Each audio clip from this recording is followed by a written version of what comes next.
What's going on, everybody? Great morning. Good morning, good morning, good morning. How's everybody doing? Great morning. We're a little bit late. Sorry about that, guys. How's everybody doing? Good morning, Teresa. Hey, Good morning, Teresa. McKay. What's Good up, morning, Carla? Carla. Missed you, girl. Tighten it up right there for me, please. Do me a favor, guys, really quickly, if you can. I want y'all to share this out to as many people as possible.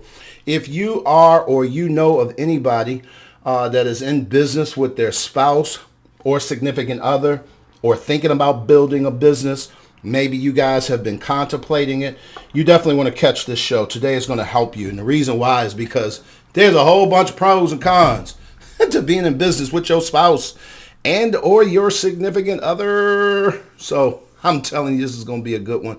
Welcome to Breakfast with the Brookses. For those of you guys who don't know us, my name's Glenn P.Brooks Jr. This lovely light-skinned lady sitting right next to me is P.Brooks Jr., author, speaker, relationship, and life balance coach. And I'm telling you right now, today is going to be a good day, guys. We're trying to get our stuff together here this morning. But who do we have on the line, and where are you chiming in from? What is the weather like in your neck of the woods? As my buddy, is it Al Roker that says that? How is life? Yeah. How's the weather in your neck of the woods? So Teresa says, all is well in Percyville, Virginia. Percyville. It's 66 degrees and cloudy. Representing. She gave us the weather report and everything. I love it. I love it. I love it. Yeah, I love it. It's overcast here in Virginia Beach today, so it's a little gloomy. But today's a good day. Yep, today's a good day. So today, baby, we're going to talk about some things that we haven't, I don't think we've ever talked about this subject. Now that I'm thinking about it on live. No, not live. Like we've talked about it between the two of us, but and with other people, yeah. And with other people. Yeah, matter of fact, we did one talk one time with another group that was asking us, how do you do what you do? Mm-hmm. And that kind of sparked, that was about a year ago though, but we have not since then really talked about this. So today I want to talk about it. For those of y'all who don't know, we've written 7 books between the two of us. They all have to do with relationships. And we also have a group coaching platform where we get the opportunity to work with couples, parents, singles, men, women who want to intentionally grow their relationships. We do them in group coaching rooms throughout the course of the week. Once a week, each one of those rooms meet. And we're just super excited about the opportunity. We also get the chance to help entrepreneurs in terms of building their business, particularly in the online space. And so that's an opportunity that we absolutely love that we get to do as well. And so it's with that in mind that we, and I'm going to say this from the onset, I do not consider myself a guru when it comes to this idea or this notion of building business. I'm a practitioner.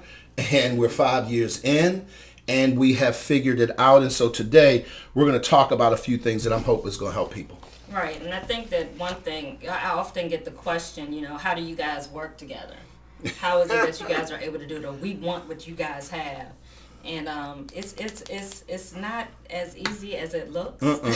I think we have a unique situation, honestly, and we'll get into that. But I think that there are some key things individually that will help you come together if you're going to work together. Marriage by itself, marriage is hard work. Yep. However, the ROI is priceless, return on investment. Marriage is hard work. And so just being married, a married couple alone is work. It's tough. And so when you add the component of actually being business partners and working together, it takes work to make that happen, to make it successful. So let's get right into it. We've got a very full day today, guys, and I just want to kind of talk about, so let's just off the top of our head, we didn't write this down. I want to ask Cherie, and guys, this is going to be a transparent moment. I don't know if I want to hear the answer to this. We dropped a video the other day, and we were laughing about, this whole process, but pros and cons. Let's go with pros. A benefit to working with your spouse and building business with your spouse. So let's go there. You go one, I'll go one, and then we'll go cons. And then if you guys have any ideas, any thoughts, maybe some things that you've seen work, we certainly want to hear that from you guys. Again, for those of you guys who are just jumping on, I'm Glenn P.Brooks Jr. This lovely light-skinned young lady right here is my beautiful wife of 21 years in a row. And the reason we say in a row is because we know what hiccups look like. Both of us were married prior to one another. Cherie was married twice before me, and I was married for 12 years before her. So we have majored on how to screw things up, basically, and mess it up. But we have tried to figure out, and we're figuring out what it looks like now to do this. Do me a favor, if y'all can. I want y'all to share this out. Hey, Valita, what's going on? Good Nikkei, morning. Carla, great to see everybody jumping in the room. It's 70 degrees in Bethany Beach. You're on vacation this weekend, I see, Nikkei. Ooh, wow, isn't that something? So anyway, we were in Virginia Beach yesterday, and it was beautiful last night. Well, down on the beach. We live in Virginia Beach.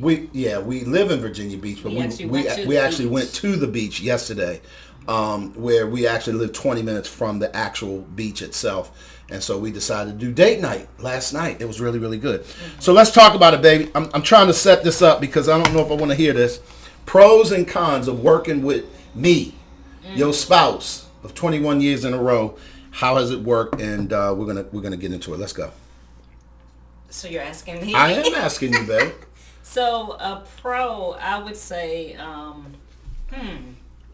a definite pro would be being able to share in the same vision, being a part, being included in your vision. That's definitely a pro. Having Can you hand me that pen over there, please? us being married, for a number of years, we weren't always in business together. And one of the things for me, particularly when you were working in ministry full time, was that I wasn't privy to a lot of things. Okay. And just like on my job, there are certain things that you aren't privy to. Sure. But when we work together, we're able to, work through things together. Being able to be on the same page, being able to be included in each other's lives in that way. And I think that's a pro, definitely. Just that knowing, having, I'm looking at your paper, which I'm cheating. Well, yeah, don't look at my paper, Jesus. You're so disrespectful. But no. Y'all see how she be looking over my paper? I can't wait to get to my pros and cons. But I was honest. No, I got you. You 100% right about that. But I think just being able to being a part of the vision, being included, I think is definitely a pro for me. So a pro for me is the balance. For me, I often, just so that y'all know, for those of y'all who don't know our story, I didn't want to be a full-time entrepreneur. I never set out. I was never the guy growing up that just kind of thought that, I wanted my own. I wanted to have my own. I was never on Team Fire Your Boss. I was not that guy. And I was good with what it was I brought to the table and how that may look and how that added value to the team. So the reason why I felt like that was because I honestly felt like I didn't have it all. I didn't have what it took to build a business long term and then scale it over time. I didn't have what it took.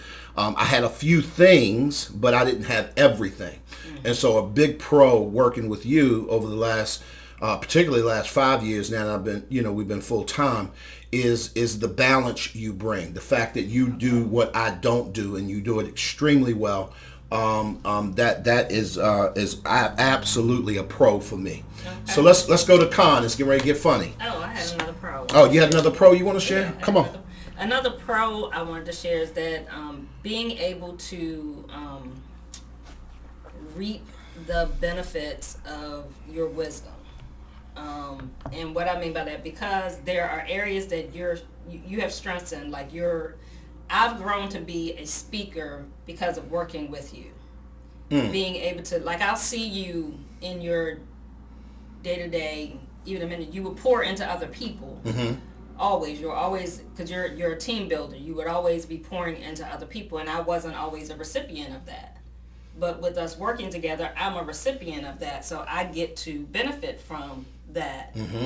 Similar to, I guess, what you were saying, how you get to benefit from my organization, from the way that I think, the way that I process, my strategic thinking. You get to benefit from that, but I also get to benefit from what you pour into other people, as you build up other people as leaders, you've I been see able what to you're build saying. Right. me up by us working together. So in other words, I get to glean from you. Yeah, you see me working with other people and then sort of take from the things that help you from that, or you glean is a good word. Well, but also you pour it into me. Okay. Because we're working together. So you'll see areas of me like, hey, you need to work on this, or let's, you'll put me in positions. We got to talk about that. Yeah, even with us doing the show.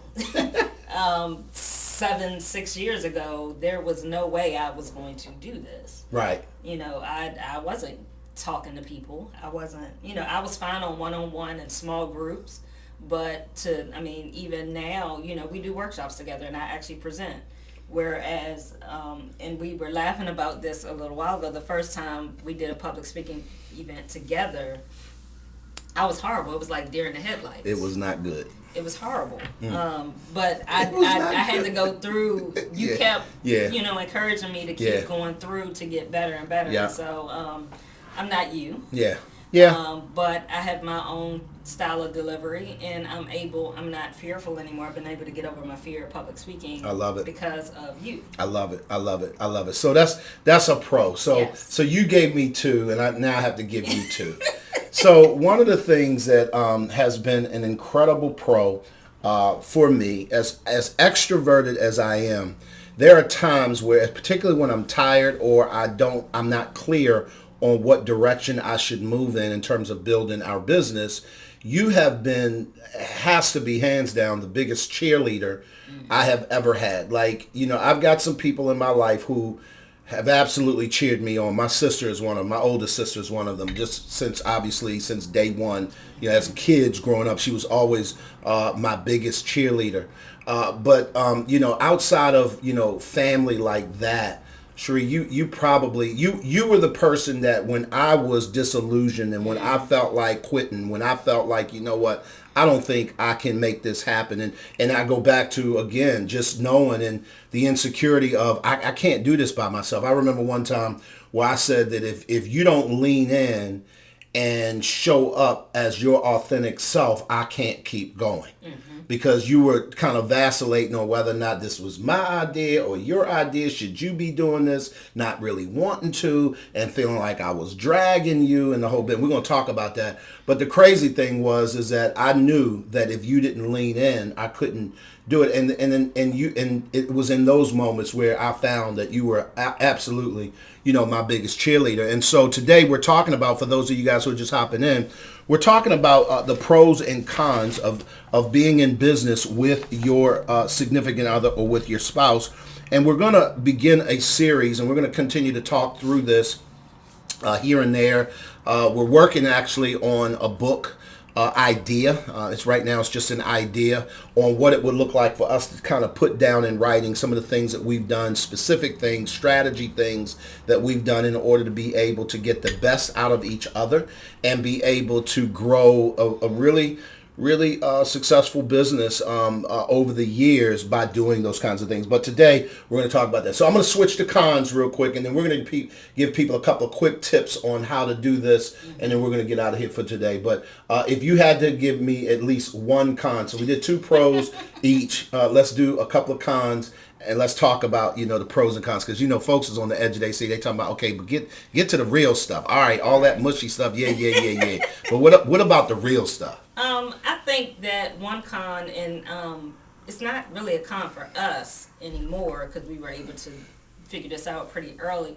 But I think a major con, a lot of times for couples to work together, is being able to code switch, or the inability to code switch. The inability to switch from husband to business partner, or boss to husband to business partner to boss, or from wife to boss to whatever it is, whatever the roles are. Being able to switch those roles seamlessly. Okay. Whereas you're not being the boss of me when you're supposed to be my husband. Or you're not being my husband when you need to be the boss of me. It's getting ready to get real, y'all. Right, so I think that you are not the boss of me. Not being able to properly code switch can be a major con if you're not able to figure out how to do that. Right. And I think, like I said, for us, we we were able to figure that out pretty early, and I think it's because of the way that our relationship started. And so that we were able, those lines never got blurred. Got it. We were always able to switch, and it's almost like I could tell when, okay, he just switched, or you could tell, hey, she just switched. And then like, okay, so this is Coach talking to me now. Okay? Got you. Okay, now this is my husband. Got you. You know, we've always been able to do that. So but you that's said a delicate balance, So and you- if people don't learn how to do that, that can definitely be a con. So when you say a con, I just want to make sure I'm clear. Not being able to switch roles, Yes. back and forth fluidly, Yes. was a con for us in the beginning. Is what you're saying? No, Or- I'm saying that can be a con. Okay. That is a major con that I I've got seen you. with other couples. Like Got I said, you. for us, you know, we had an unfair advantage in some sense because of the way our relationship started. But and there were seasons, I guess, early on. Yeah, where it because still I think was- that- I think there still were. was a little. There still was some seasons where that was a little awkward, but we've been able to overcome that and figure out we have a good flow with that, and we don't have challenges Yeah. in that area now. But that can definitely be a con if you're not able to do that. So, Christine, thanks for jumping in from Dancing for His Glory Studio. Yes, Her and her it's a husband have been delicate her and her husband have been in business together for a minute, guys. If you have questions, do me a favor, pop them in the chat. I want this to be an interactive that you and I we engage with you guys. Thoughts that you have. Maybe you're in the middle of building. Maybe you are considering it. Maybe you have people that you love and respect who are in this place, and you see that you'd love to be able to share something with them, but you're not quite sure, you know, what you should say to them or how you could help them. Put the question in the chat, ask us, and we're going to try and talk through a couple of things. So we're going to give you guys 6 steps. You got to give a con. Oh, I am. Oh, okay. We're going to give you guys 6 steps in order to make both your business and your marriage really flourish. But one of the cons I think that I have, and this is going to sound a little bit weird in the sense that on the flip side, it's a pro. But to the degree that we're different is a pro, but it's also a con for me. You and I are polar opposites.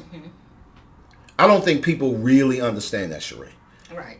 We are not the same at all in Right. terms of our temperament, Right. in terms of how we process, in terms of how we create, in terms of how we execute, in terms of what we think, relatively speaking. I mean, we are just Right. very, very, very different.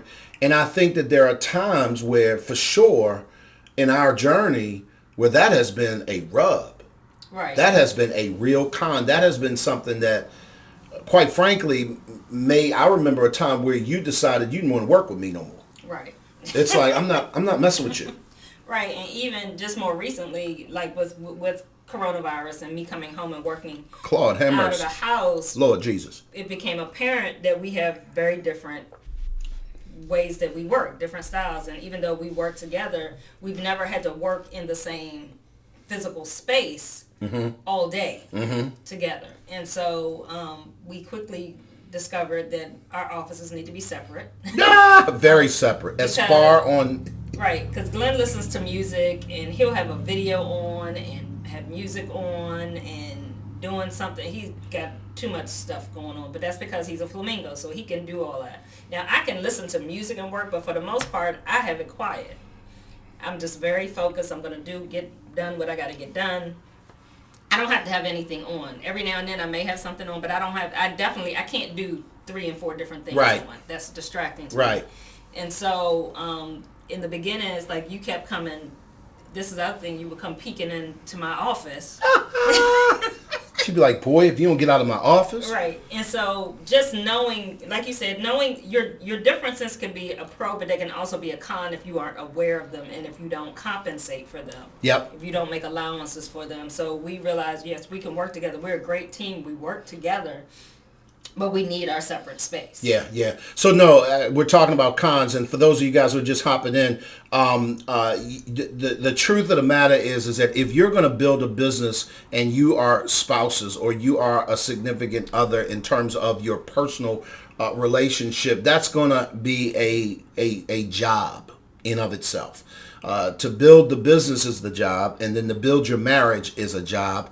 And to be able to do that together, because let's just be honest, that's not normal in terms of most people. Most people go to work at separate places. They may even be, there are times obviously where people may be in the same industry. Maybe they do similar things, but they don't do it for the same company that they both own. Right. Does that make sense? And so, Cherie, one of the cons that I think that came up for me, and we're talking about the pros and cons, if you're doing it, certainly you understand this. If you're thinking about doing it, some of this stuff is what's causing you to say, I don't know if I want to do that. And I want to kind of piggyback off of the last con that I said in terms of our differences both can be a pro and a con. But with that being said, our differences for me really can be a con in the sense that I move very quickly. And so a con for me is that Cherie doesn't move fast. That can be a con. That can be something that I'm saying, wait a minute, why we got to overthink this? Why do we have to have 15 conversations around what I'd like done? And notice, I want y'all to hear what I just said. What I'd like done, not what we need to do, but what I want to do. Did y'all hear that? Mm-hmm. Because oftentimes as a visionary, I will get the idea first. Need y'all to hear this. So the way our business works is that I'm probably would be more of the visionary than you are. Not that you don't have vision, because trust me, you do, and it is vast and it is very needed. I'm not saying that. But by and large, I'm the visionary. Mm-hmm. Well, when I catch a vision on what we should be doing, selling it to her or getting her on board is hard. It's tough because sometimes you just move way too slow, and it's like, man, why? I think we're going to miss an opportunity if you don't get on board with this. And you starting to got that side-eye smile. Tell me what you're thinking, because this is getting ready to get good. Right. I mean, I can see how that's a con, but also it's a pro because, well, it's a con for me because you constantly coming with me with, you have like a new idea every day. And he has big ideas, huge ideas. Like, we gonna go save the world tomorrow. And it's like, how we gonna do that? Let's go right now. Can we step this thing? And so because I'm a strategic thinker, I think of all Put that in the chat, guys. Strategy. Put that in the chat. I think of all of the, not to say that we can't do it, but we got to go A, B, C, D. There are steps to get to where you're trying to go. Right. You can't just go from A to Z. That doesn't happen. Right. It's not realistic. We're Right. built like that. And so what can be frustrating for you, and oftentimes, and I've gotten a lot better, a lot of times when you're sharing stuff, you're just sharing. Mm-hmm. You're not saying you want to do it right now, but I hear you want to go do this today. So I'm like, hold up, wait a minute. We can't do that right this moment. And that can be frustrating for you because you're like, well, I'm just saying, I'm just putting it out there. Right. But what I know is when you put stuff out there, you really want to start putting things in motion to do that. You're not saying today, but oftentimes I have to slow you down because it's like, okay, we got these 10 things that we're working on. We can't add another. That might be next year. Yep. But you don't want to hear that oftentimes. And so, but I think that that's more of a pro because it helps you to stay on task. So it helps you to so that's focused. good. That's good. That brings me to something that I definitely need us to kind of explore a little bit. Mm-hmm. And we're going to get into this in subsequent weeks. We definitely won't finish all of these things, but there's probably at least 6 things, maybe more, that we'll talk about next week. By the way, guys, just so that you all will know, we're going to be doing some things that's pretty amazing. And let me just stop really quickly. So next week is going to be this Discovering and Dealing with Family Dynamics conference that we're part of. Mm-hmm. And it starts on June 24th and it goes through June 26th.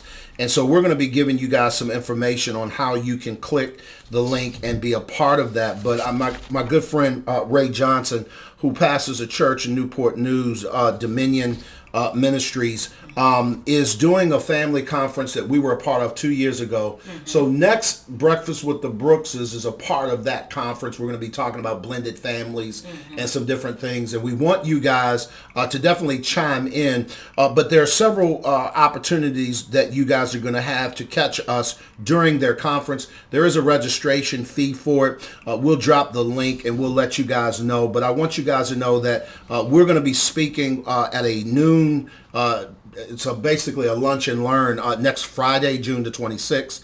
We're going to be talking about I love you, but I don't like you, sheltering in place, the COVID thing. And so we're going to talk about that. That's going to be pretty interesting. And then on Friday night, we're going to come back at 7:30 and talk about help. My relationship is in trouble.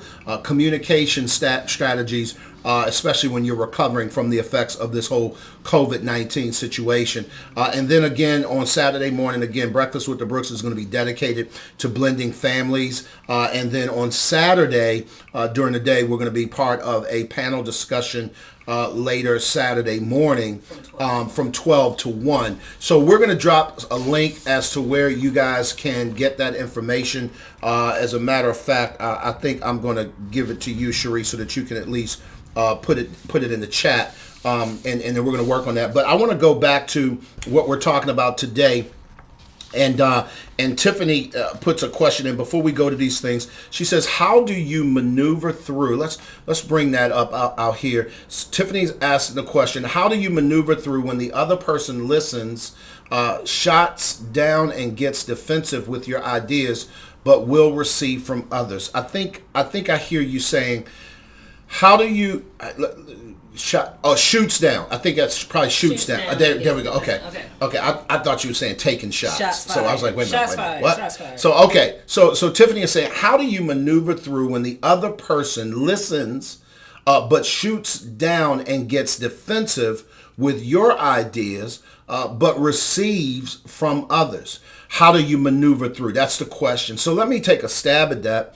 One of the things that Cherie and I learned very quickly is that our temperaments dictated how we responded. Put that in the chat. Our temperaments, our temperaments, how we were made up from a personality standpoint, would often dictate our response. And so a lot of times when you're talking about maneuvering through, when another person listens, right? But they shoot your idea down. We go through this a lot in the sense that there are times where if I come at Cherie with an idea that is foreign to how she processes and how she thinks, she is shooting down most often the approach, not the idea. Now, there are times she's absolutely shooting down the idea because the idea might not be something she agrees with. But the truth of the matter is, Tiffany, and obviously we would have to know some very specifics around that, but this happens a lot, babe. This happens a lot where people, I say, hey, we should do this, and you can't receive that from me. But if someone else said that, you could receive that from them. Mm-hmm. And I often find that if it was the idea, you wouldn't be able to receive it from me or them. If the issue was you didn't think it was a good idea. Right, but I think honestly Come on, let's talk. That comes from a place of a lack of confidence in the other person. Okay. Because if I'm not confident in what you're saying, if I'm not confident in and what I mean by confident is that I have not seen you execute personally in a certain area. So make that plain personal towards us.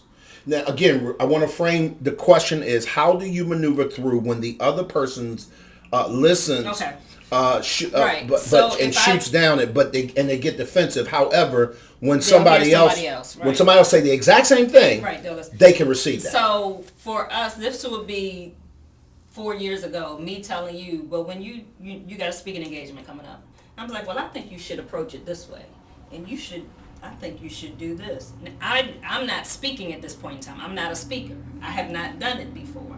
So I haven't executed on it. So for me to advise you on Oh, something that I'm not doing, oh, wow. you're not gonna, because I haven't, I'm not versed in that myself. You're not going to receive that from me because it's like, okay, I hear you, but okay.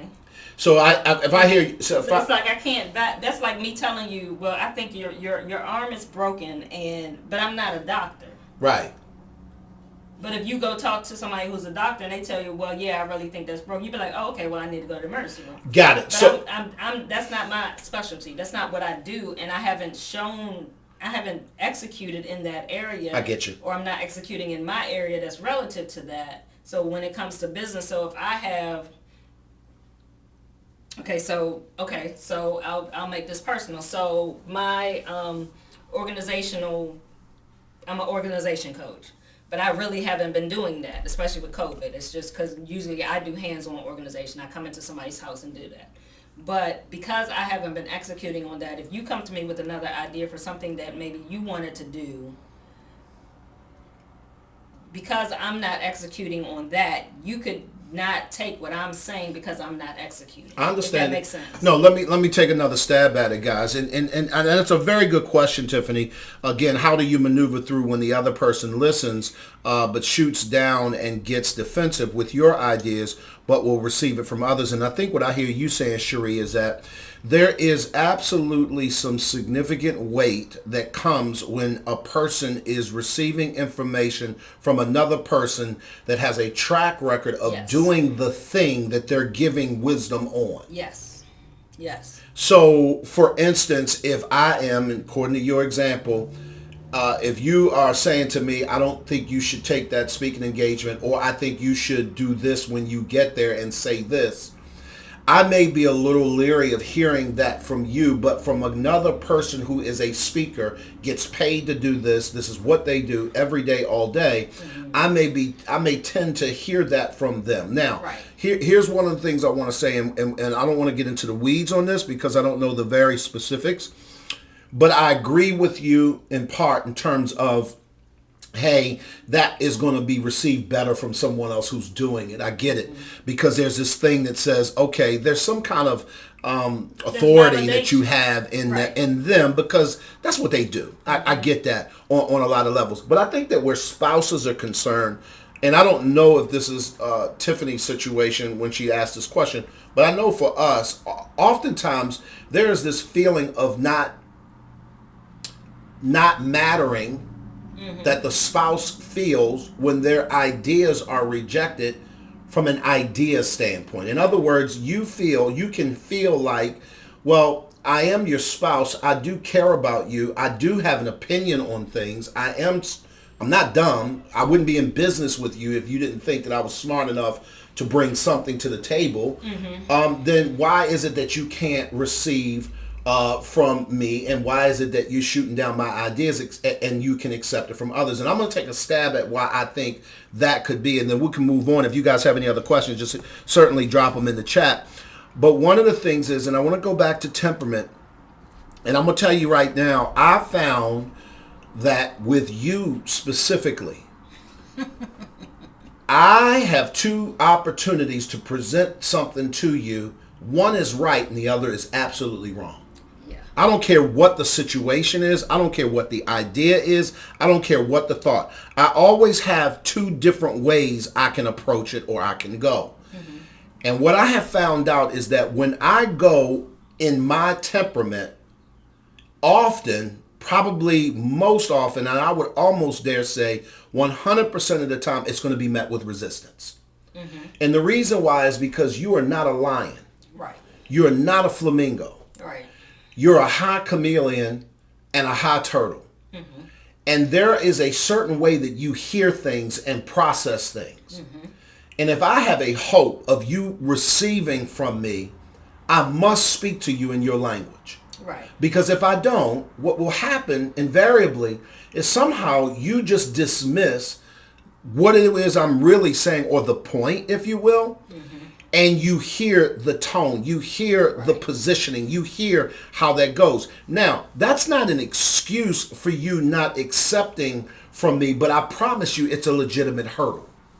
In other words, you can mature to the point that where you can push past that and say, I can throw out the fact that he's approaching me wrong and listen for what he's saying and not hold him account on how he's saying it. But I promise you, that is a work that only mature chameleons can do. Only really mature turtles can do. And quite frankly, at the end of the day, there has to be a huge desire on your part to push past that. And oftentimes, that tone part can shut you down, or the way I come at you can shut you down in a way where it throws everything out. Does that make sense? Yeah, but I think the other thing, too, you have to remember, we see this with our children all the time. You may tell your child to do something, but then they'll hear it from somebody else, and they'll make the adjustment. People, it's human nature. Sometimes the people closest to you, it's hard for you to receive information from them. True. And you can't take it personal. You still share. You still give them what they want. The goal is that they get it. Whether they get it from you or they get it from somebody else, it should not matter. Facts. You have to remember, when you say it, you're planting a seed. Now, whether your seed is the one that grows or not, it doesn't matter. You've planted the seed. But I think that it is true. You do have to be mindful of how you say it, how it comes across, because you want to say it in the most positive light so they can receive it. And if you have different temperaments, I know, because there have been times when I've come to you with something and you come at me from your lion, or for me more so the lion, and my feelings will be hurt because of the way that you came across, and I'll feel like you're shooting something down when you're like, no, that's not what I'm saying, but that's what I heard, and then after that, I don't hear anything else. Please stop right there. Please, I need y'all to hear that. And Christine, you're right. And we're going to get to that. This is very, very good. I appreciate Tiffany said all of that makes sense. And we've answered her question. You said, I shut down and I don't hear anything else. Y'all, let me tell y'all something. Business partners who are spouses, it is incredibly important for you to understand and know like intimately who you are from a temperament standpoint. I can tell you, I am so aware of my temperament, particularly when I'm communicating with my business partner, that if I want to get a certain point across, I make myself communicate in my business partner's language. Let me hear y'all. I need y'all to hear it. I make myself do it. It's not what I do automatic. It's not something that comes naturally to me. Quite frankly, I feel fake sometimes speaking her language because I don't speak it as fluently. But over the years, I have found that when I slow way down as a lion and begin to communicate with you how I know you need to hear it, right, I can say without reservation, there are rare times where you just shoot down something I'm saying and get defensive over any of it. Right. If you do give me feedback that I don't like, it is calculated and it is very, very, it's wise counsel, actually. It's you know what, I love what you're saying, babe. Here are the challenges that I have that you may run into if you pursue that, and this is what I'm thinking. Right. And as a result of that, I often will hear that truth and just dismiss the fact that I even want to do that. Right. And I think like Lynn said, I think it's key to know who your business partner is as far as knowing their temperament, because there are times, I may share something with you or you may share something with me, and say if you share an idea with me, you have an idea and you share it, I'm able to, if I disagree with it, because you're a lion flamingo, I will come back and tell you why, not just, I think that's stupid. That's the wrong response.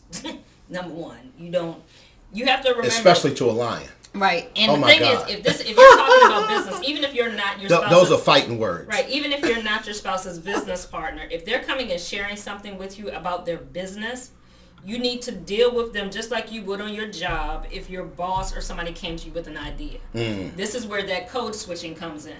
This is where you're no longer, I'm not just saying something just as your wife, like, I think that's dumb, don't do that.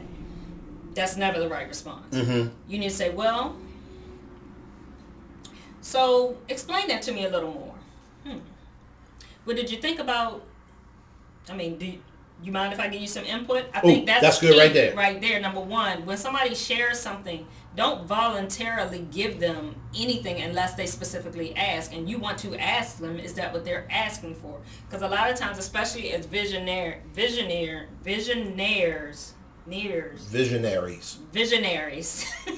they often just share. They're having an idea, they're having a brainstorm, and they're just sharing. They're just getting it out. They're not asking for your input. But if they are asking, hey, I had an idea.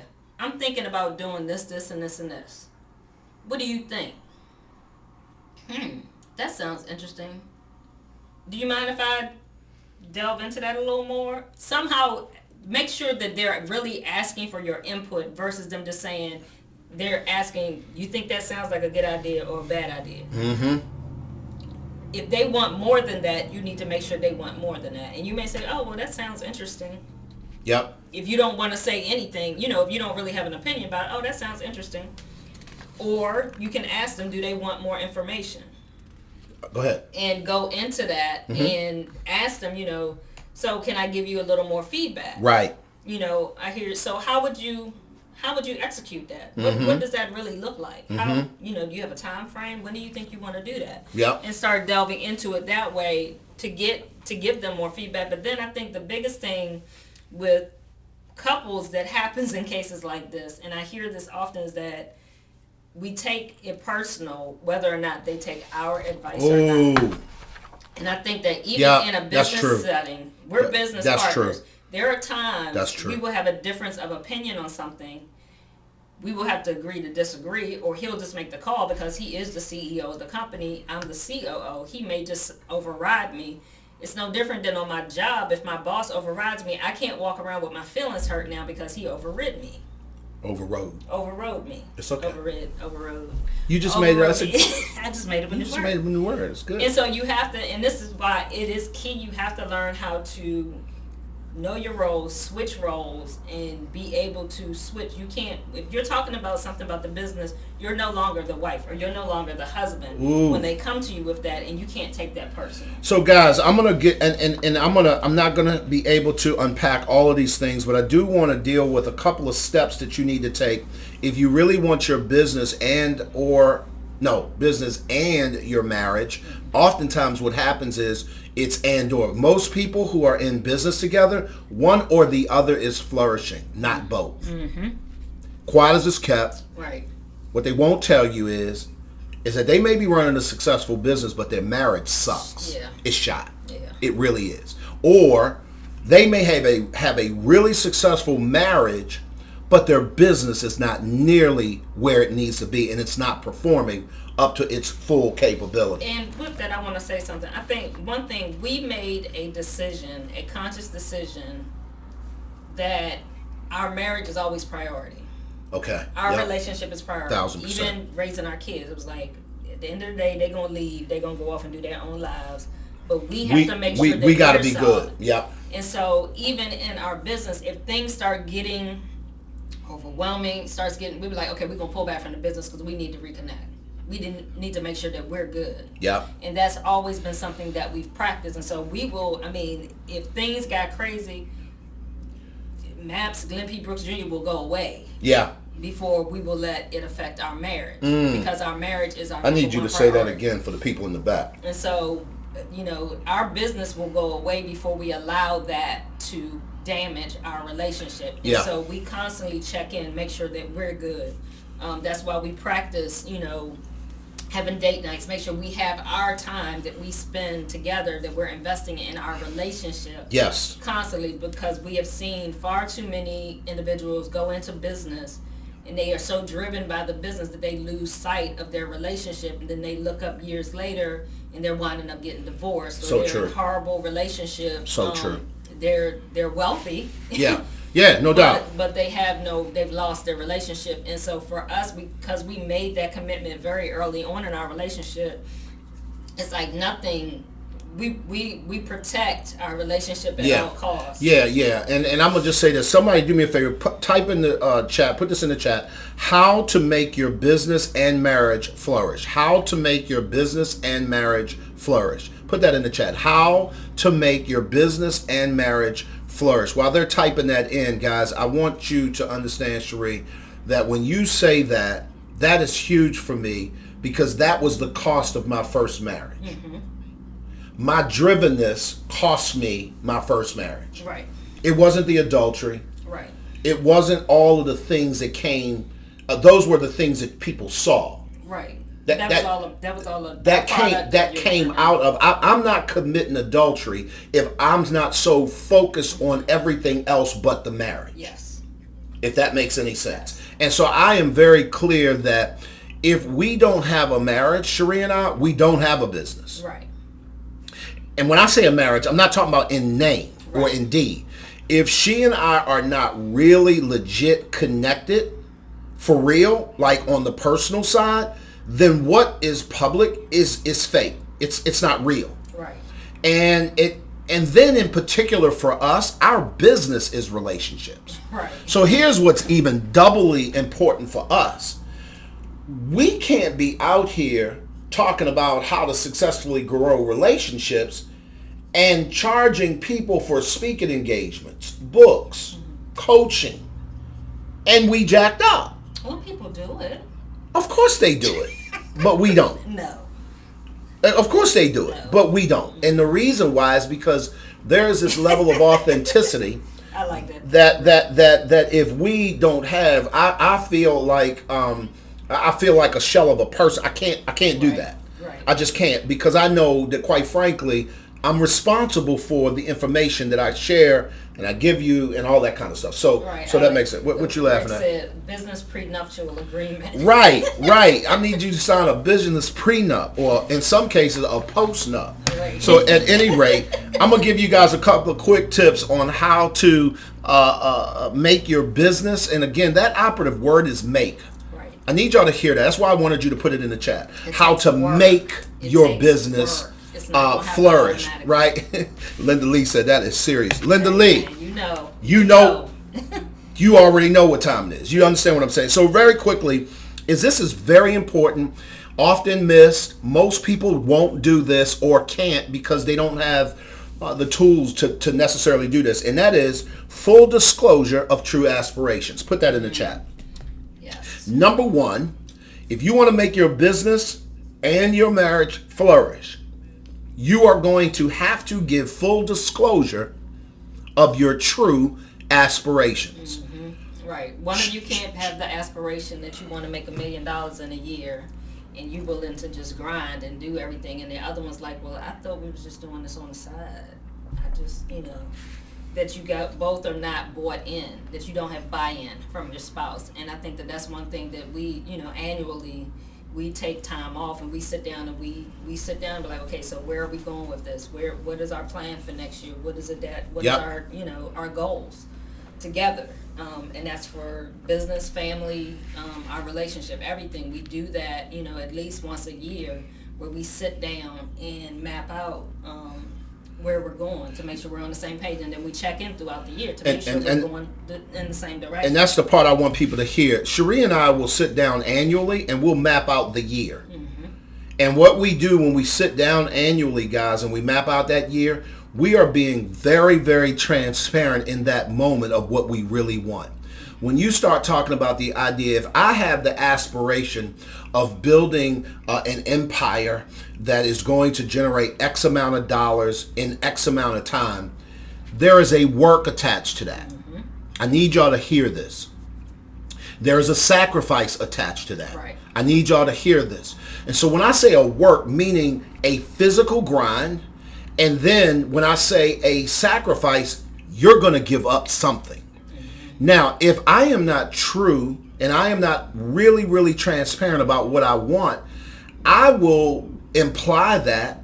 But if I'm not true to that, what will happen is, and this happened to us in ministry, and that was I shared with you what I wanted, but I wasn't really transparent in what that would take. Yes. And part of it was because I don't think I even fully knew at the time. Right. Now, I knew more than you did because I had done ministry before. Right. on some pretty large scales and levels. Mm-hmm. So I had some idea. But what you did not know is that would cost us financially a sacrifice that, quite frankly, you didn't sign up for. Yeah, I did not take a vow of poverty. You got to speak up, baby, when you say it. You're not talking loud enough. I did not take a vow of poverty. Say that a little bit louder. I did not take a vow of poverty. Yes, I said for rich or poor when we got married, but I did not mean that. Right. And the reason why she can say that is, guys, because at one point, full disclosure, we had hit rock bottom, and now we're eating out of the food pantry that we created as an organization to serve the underprivileged. Now, here's the truth. I don't have any qualms about eating out of a food pantry. That's not my issue. But the fact of the matter is, that wasn't what we signed up for. Right. And quite frankly, or let me say it this way, that was not the kind of sacrifice that she signed up for. In other words, what it took. Right. She agreed to sacrifice, but not to that degree. Right. And now here's the deal. In my mind, I'm like, hey, whatever it takes. Like, if that's what we got to do, then fine. That's what we got to do. And she's like, you see how she's looking at me now? She's like, are you serious?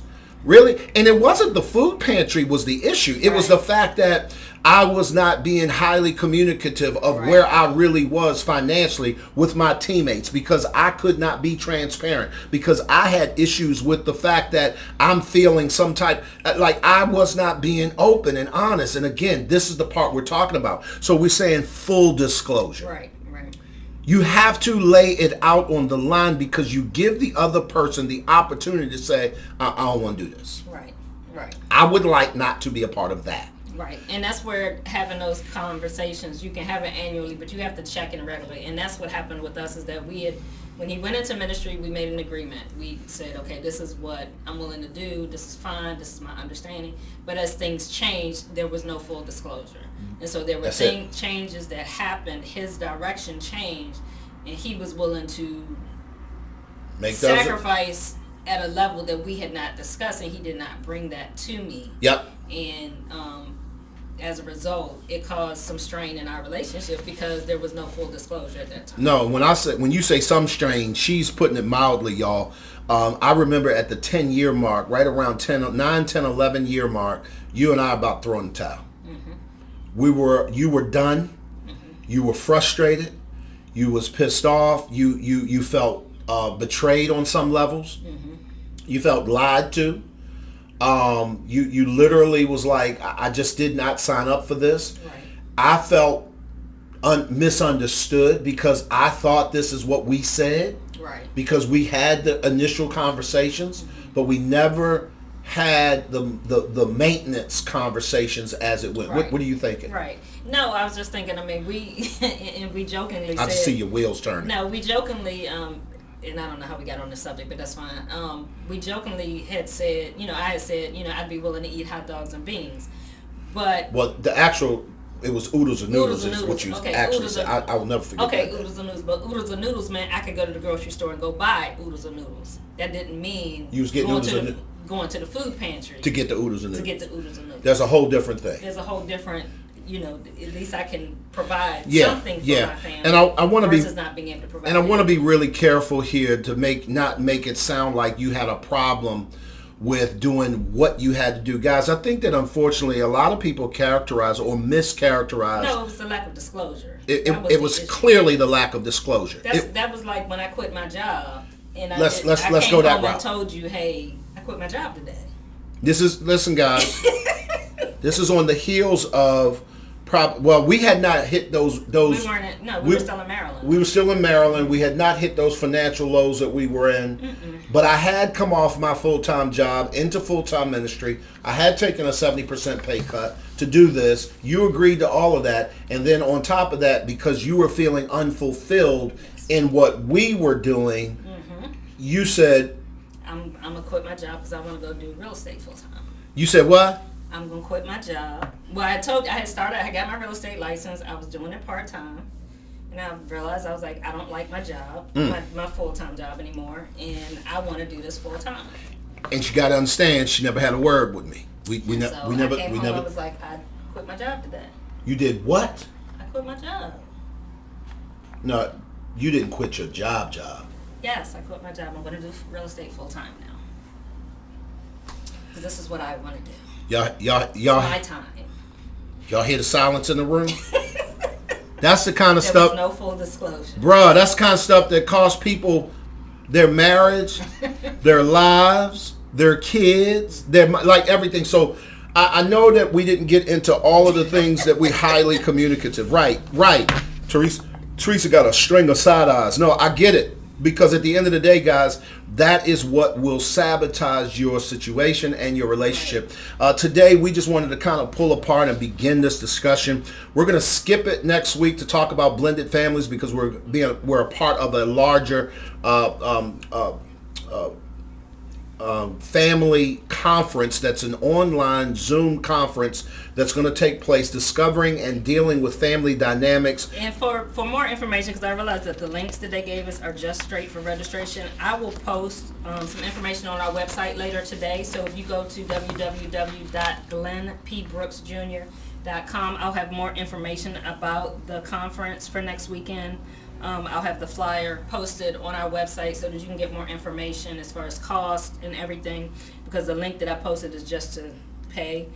There is an early bird price. What's today? It's due today. So if you want to get the early bird price, it ends today. It is $99. So I'll post that sometime today so that hopefully you guys can get on, go to the website and look at more information if you are interested in signing up for that conference for next weekend. Yep. The title of the conference again is Discovering and Dealing with Family Dynamics, Recovering from COVID-19, the Aftermath. Yep, absolutely.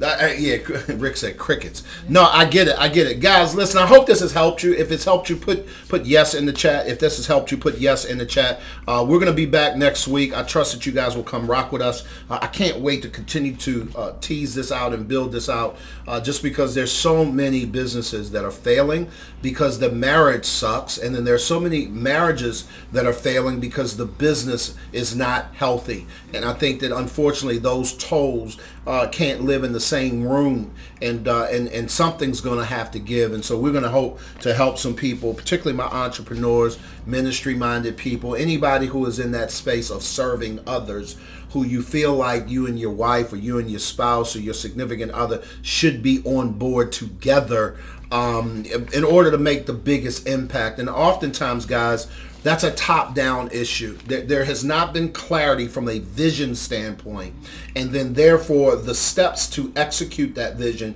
isn't clear, and if it is, there's no buy-in. And if there's no buy-in, I promise you it's not working. I don't care what your temperament is, because a person flat out just don't want to rock with you on that level. And that's okay. And that's okay, but what's not okay is the fact that y'all are not communicating that, and that's not full disclosure, it's not full transparency. And it will, trust me when I tell you, it will cost you your marriage and or your business. Yes. At the end of the day, here's what I know to be true. You cannot get to any place of significance by yourself. Why?